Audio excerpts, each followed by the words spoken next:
Descubre qué hay detrás de tu forma de comer y atrévete a vivir la vida que se te antoja. Esto es ¿De qué tiene hambre tu vida? Con Ana Arismendi.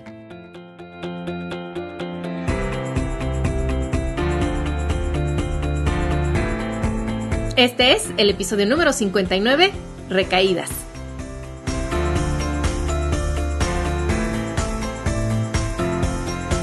Hola, ¿qué tal? Bienvenidas a un nuevo episodio de qué tiene hambre tu vida. Yo soy Ana Arismendi, psicoterapeuta especialista en alimentación y en obesidad, y les quiero compartir que últimamente tengo mucha hambre de concretar.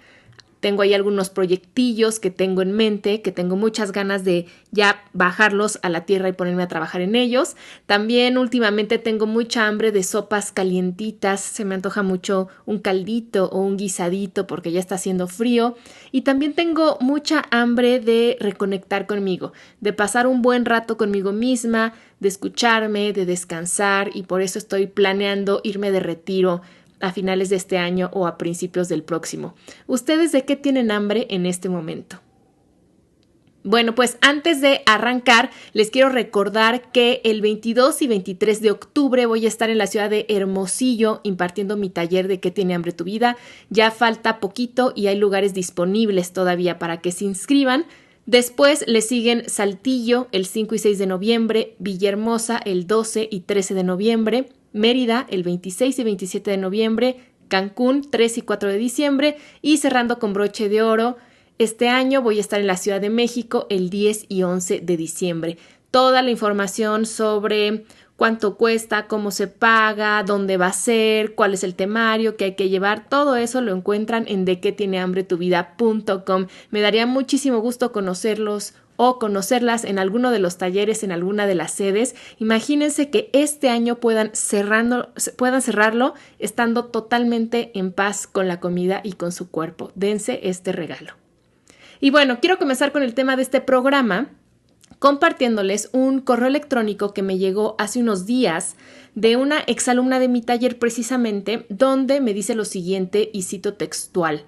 Después de que tomé el taller, mi manera de entender mi forma de comer cambió radicalmente. Me sentí muy motivada para hacer los cambios necesarios para nutrir mi vida y seguí tu recomendación y fui a terapia, lo que me ayudó mucho. Por casi 6 meses me sentí renovada, no tuve atracones, mis antojos se redujeron bastante y me sentía mejor en mi cuerpo. Pero algo pasó que desde hace un par de meses otra vez me he sentido apática, no sé si hasta deprimida, y mis atracones y antojos han regresado.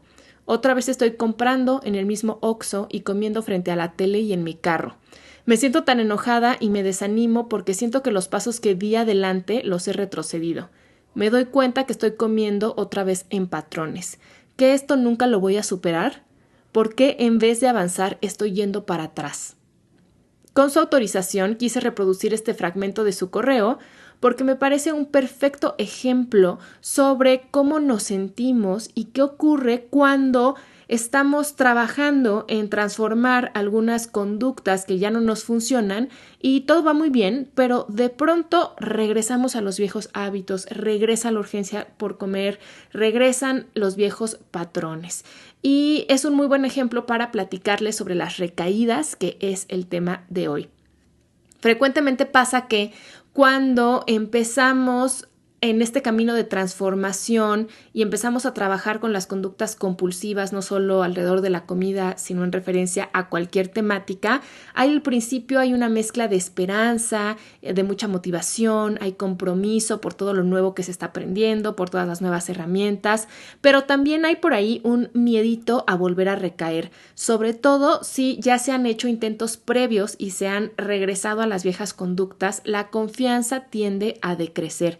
De hecho, es muy común que las personas que llegan a mi taller o que llegan a mi consulta individual me digan, oye, Ana, es que yo ya he probado de todo, y a veces llegan un poco dudosas o con pocas expectativas, pensando en, bueno, a ver si esto me funciona porque ya he tratado muchas cosas y siempre regreso a lo mismo.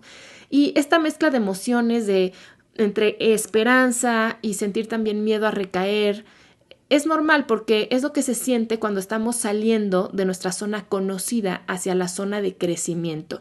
En ese espacio siempre va a haber miedo a lo desconocido, va a haber incertidumbre, va a haber alegría, va a haber entusiasmo, va a haber esperanza, pero también al mismo tiempo podemos sentirnos muy abrumadas por todos los cambios que hay que hacer. Entonces, esta mezcla de emociones, lo primero que quiero decirles es muy normal. O sea, es normal que al principio sientan mucho entusiasmo y de pronto que ese entusiasmo empiece a decaer o que sientan muchas emociones al mismo tiempo. Porque soltar todas las conductas compulsivas que nos hacen daño e ir adoptando una nueva forma de relacionarte con la comida, contigo, con tu cuerpo, con las personas, es un proceso. Y eso es algo que estoy segura que ya has escuchado por ahí, pero es muy importante que lo comprendas. Cambiar es un proceso de aprendizaje y como tal, recaer es una parte normal y natural del proceso. Aprendemos justamente a prueba y error. Entonces es súper normal que haya pasitos hacia atrás, que de pronto vuelvas a los viejos patrones. Ahora sabemos, gracias a las neurociencias, que todas las conductas compulsivas forman patrones neuronales muy arraigados y también generan respuestas bioquímicas que nos van a generar deseos, respuestas y conductas automáticas. Y es necesario trabajar en conjunto con el cuerpo y con la mente para que vaya aprendiendo y construyendo nuevos patrones, para irlos fortaleciendo y también para rebalancear todo el cuerpo bioquímicamente. Pero mientras nuestro cuerpo-mente hace todo esto, pues los viejos patrones, los apegos, los condicionamientos, pues van a estar presentes y esas redes neuronales todavía van a estar fuertes y van a hacer que caigamos de pronto nuevamente en esas conductas hasta que poco a poco la nueva información, las nuevas estrategias vayan ganando terreno sobre las antiguas. Yo te aconsejo que asumas desde un principio que es altísimamente probable que durante tu proceso de sanación y de transformación recaigas. Regresar a los viejos hábitos, que resurja la urgencia por comer, que vuelvas a subir unos kilitos de más, es parte del proceso. Así es que asume que es muy probable que va a ocurrir para que no te tome de sorpresa. Para mí es muy importante que nos quitemos esta idea de que la transformación es algo que sucede de golpe, sin marcha atrás, como si mágicamente un día se te fueran a quitar las ganas de atracarte así de repente, o como si los antojos un día desaparezcan para siempre, o que nunca jamás volverás a subir de peso, o que la ansiedad un día va a salir de la puerta para no regresar. La verdad es que la transformación no es así, es un camino gradual, no es un destino. Y además es un camino que no va en línea recta, o sea, hay subidas, hay bajadas, hay desviaciones, hay momentos en los que se avanza muy rápido, otras mucho más lento, hay momentos en los que te detienes, hay vueltas en U, hay retornos, hay atajos, o sea, lo que te debe de quedar muy claro es que la transformación es un camino donde es normal ir a diferentes ritmos. Cada persona tiene su ritmo al andar, pero lo importante es tener claro hacia dónde queremos ir y seguir caminando. Quiero compartirte que recaer no es sinónimo de retroceder. Y si te das cuenta, en el correo electrónico que me mandó mi alumna, ella estaba interpretando que ese volver a esos patrones alimenticios era una forma de ir hacia atrás. Pero no, y ahorita te voy a explicar por qué. Porque la diferencia entre recaer y retroceder es la conciencia. La forma en la que tú te puedes dar cuenta que estás recayendo y no retrocediendo es porque te das cuenta. Algo que me llamó la atención del correo de mi exalumna es que ella misma dice, me doy cuenta que estoy comiendo otra vez en patrones. Antes del taller, ella no había notado que sus antojos y atracones cumplen un patrón y ahora ya puede verlo y por esa razón trabajar con esas conductas va a ser más rápido y más claro. Simplemente el darse cuenta que esas conductas están ocurriendo, el darse cuenta que están ocurriendo en un patrón, eso ya es un avance. Entonces no se retrocede. Simplemente se recae, es como desviarnos un poquito del camino o como hacer un alto. entonces puedes recaer es simplemente desviarte del camino que seguías. Pero no por dar vuelta donde no debías quiere decir que estás volviendo atrás. Simplemente quiere decir que te desviaste un poquito, que si tienes claro a dónde quieres llegar, solamente tienes que rectificar, volver a tu camino y seguir adelante. Es como cuando vas manejando en tu coche porque quieres llegar a una cita y resulta que no tomaste la salida que debías y entonces te tienes que ir a dar una vueltezota y pues sí, pierdes más tiempo, etcétera. Pero al final, si quieres llegar a esa cita y tienes claro dónde es, pues simplemente recalculas o preguntas y entonces llegas. Como ya hemos platicado mucho en este podcast, los antojos, los atracones y cualquier conducta compulsiva cumple una función en tu vida, te da algo. Y mientras descubres qué es eso que estás obteniendo con esas conductas y experimentas otras formas más efectivas de cubrir esas necesidades, pues es muy probable que vuelvas ese recurso tan utilizado en tu vida. Simplemente piensa cuántos años llevas recurriendo a la comida o cuántos años llevas haciendo dieta. Tal vez 5, tal vez 10, tal vez 40. Entonces, imagínate qué tan arraigados están esos patrones neuronales y también que es muy probable que la misma bioquímica de tu cuerpo esté tan desbalanceada que necesite de un periodo para realinearse y ayudarte a adoptar nuevos hábitos. Por ejemplo, ahora también se ha estudiado mucho cómo ciertas conductas alimenticias como los atracones, la restricción severa o los dietistas crónicos que van de un lado al otro, se restringen y luego comen mucho, se restringen y luego comen mucho. Bueno, cómo todo eso impacta y digamos que desordena o saca de balance la bioquímica de nuestro cuerpo y por eso muchas personas, aunque tienen toda la intención de cambiar sus conductas alimenticias, su cuerpo les manda ciertos deseos y ciertas señales que están desordenadas. Por ejemplo, puede ser que las hormonas de hambre y saciedad no estén funcionando como deben y entonces que la persona sienta mucha hambre aunque su estómago esté saciado o que al contrario, que no sienta la sensación de hambre. Y entonces es necesario trabajar con el cuerpo a través de cierto estilo de alimentación, de complementos nutricionales, a veces incluso se necesitan medicamentos para que el cuerpo vuelva a entrar en su balance y entonces nos ayude. Entonces hay que darnos ese tiempo. En el camino de la transformación y de la recuperación, la inmensa mayoría de las personas necesitan no uno, sino muchos tratamientos, varios maestros y guías, leer suficientes libros. Necesitan empezar una y otra vez. En verdad es raro, aunque claro que ocurre, que con una sola conversación o que con un mes de comer diferente se transforme la totalidad de la vida de una persona. O sea, imagínate, por ejemplo, que una persona que tiene cáncer va a su primer tratamiento y después al hacerle estudios se dan cuenta que necesita un segundo tratamiento. Pues no pensaríamos en ese caso que esa persona ha fallado o que está yendo para atrás, sino que simplemente para llegar a su meta necesita más tratamientos. Pues eso mismo hay que pensar con nuestras conductas. Necesitamos probar, intentar, sumar, experimentar varias veces hasta lograrlo. Lo importante es que no te desesperes y confíes en el proceso. Mientras sigas caminando, quiere decir que estás avanzando. Ahora, también es importante que comprendas que en la vida se te van a volver a presentar situaciones en las que antes hubieras utilizado la comida de forma automática. Y esas situaciones te van a retar a aplicar las nuevas herramientas que has adquirido y a veces te va a ser muy fácil aplicarlas y otras muy difícil y otras de plano no las vas a poder aplicar. Pero vas a ver que si sigues fielmente caminando, cada vez vas a identificar esas situaciones más rápidamente y las vas a poder afrontar de una forma más asertiva y funcional. Voy a compartir ahora 3 consejos para hacer frente a las recaídas. Lo primero es que inmediatamente después de que observes que regresaste a una conducta en la que has estado trabajando, identifiques a las voces interiores que te desvían del camino.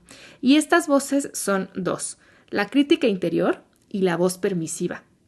La crítica interior es una voz regañona que te hace sentir muy culpable y que generalmente pide un castigo para expiar esa culpa. A veces la voz crítica de algunas personas es tan hiriente que les puede quitar toda la esperanza de poder cambiar. La voz permisiva busca cualquier pretexto para dejar de esforzarse y busca placer inmediato y puede llevarte a la victimización o a la indulgencia. Por ejemplo, imagínate que no vas un día al gimnasio como te habías comprometido. La voz crítica te diría que eres una floja, que por eso estás como estás, que no tienes fuerza de voluntad, y entonces te haría sentir tan culpable que te castigarías, por ejemplo, privándote de cenar esa noche o haciendo el doble de ejercicio al día siguiente. Por otro lado, la voz permisiva te diría que no importa que estás muy cansada o que estás en tu periodo, que por un día no pasa nada, que además tu instructor es un pesado y luego muy probablemente empezaría a generar pensamientos de que te hagas unas palomitas o que pases por un frappé o que te comas unas galletas y lo tomaría de pretexto para no regresar al gimnasio en toda la semana. Ninguna de las dos opciones es saludable. La voz crítica y la permisiva solo hacen que te desvíes más lejos de tu camino y además empiezan a generar emociones muy incómodas o desagradables. Entonces, el consejo es que una vez que detectes alguna de estas voces, inmediatamente la frenes. Y lo puedes hacer diciendo en voz alta alto o stop o la palabra para. Y esa es una forma de verbalmente cortar de una forma firme ese como tren de pensamiento y entonces le puedes dar voz a tu testigo. La testigo es una voz que no emite juicio, solamente hace un recuento o descripción de lo ocurrido desde un punto de vista curioso, abierto y objetivo. Yo a lo que te invito es que cuando tengas una recaída te conviertas en testigo de la situación, en una observadora de los hechos. Sirve mucho que escribas qué es lo que pasó de la manera más objetiva posible. Imagínate que se lo estás narrando a un abogado frente a una corte. Eso te va a ayudar a generar más neutralidad emocional, disminuyendo la intensidad de emociones desagradables que generan los pensamientos críticos o los pensamientos permisivos. Y cuando estás mucho más neutral emocionalmente, entonces puedes pensar, lo que nos llevaría al segundo consejo, que es que resignifiques la recaída. En vez de verla como, decía mi alumna, un retroceso, yo te invito a que la veas como una oportunidad de crecimiento. Para mí una recaída es simplemente la expresión de que hay algo que aún no has comprendido y por lo tanto es una invitación para ir más profundo en tu práctica y para ir más dentro de ti misma. Cuando recaigas, solo pregúntate, ¿qué es lo que todavía necesito aprender? Y eso me lleva al tercer consejo, que es que hagas un aprendizaje consciente de esta experiencia. Tu último error es siempre tu mejor maestro, así que te comparto algunas preguntas poderosas que puedes responder tras cada recaída. ¿Por qué me desvié del camino? ¿Cuál fue el disparador? ¿Una situación, una emoción o un pensamiento?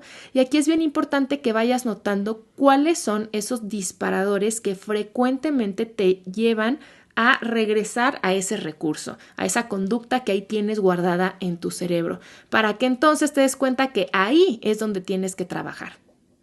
Otra pregunta poderosa, ¿qué pude haber hecho diferente? ¿Qué puedo hacer diferente la próxima vez? ¿Cuál es el mensaje de esta recaída? Si esta recaída fuera un maestro que viene a darme una lección, ¿cuál sería esa lección? ¿De qué tenía hambre en ese momento? ¿De qué tengo hambre ahora? ¿Qué es lo mejor que puedo hacer para retomar mi camino? Date unos momentos para realmente darle respuesta a estas preguntas y te vas a dar cuenta de el inmenso aprendizaje que viene envuelto en eso que tú llamabas recaída. Cada recaída es como un regalo que te va a ayudar a potencializar tu camino de crecimiento. Si tú realmente aprendes de cada recaída, vas a empezar a avanzar muchísimo más rápido, pero además vas a empezar a cultivar una relación contigo de mucha mayor comprensión, simpatía, compasión y además admiración. Vas a ver qué orgullosa te vas a sentir de ti misma cuando digas, ya me di cuenta por qué pasó esto y además ya sé qué herramienta puedo aplicar y además entiendo perfectamente qué es lo que tengo que aprender de aquí. Espero que esta información te sirva mucho y recuerda que todos, absolutamente Todos estamos andando por este camino de autodescubrimiento y crecimiento. No te compares con los demás. Tu camino es tuyo. Simplemente ten claro hacia dónde vas y acepta el momento en el que te encuentras ahora. Y si por algo te has detenido, si vas en reversa, si estás parado o si estás yendo hacia el otro lado, solo levántate y keep walking. Te recuerdo que este podcast lo hago con todo mi cariño, esperando que esta información llegue a la mayor cantidad de personas posibles para que más y más vivamos en armonía con la comida, con nuestro cuerpo y celebrando la alegría de vivir la vida que se nos antoja. Tú puedes ayudarme recomendando este podcast a otras personas o dejando una calificación y una reseña en iTunes. Muchísimas gracias por escucharme y nos encontramos en el próximo episodio.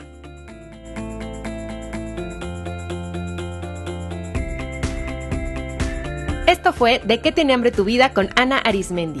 Para más información visita www.dequetienehambretuvida.com.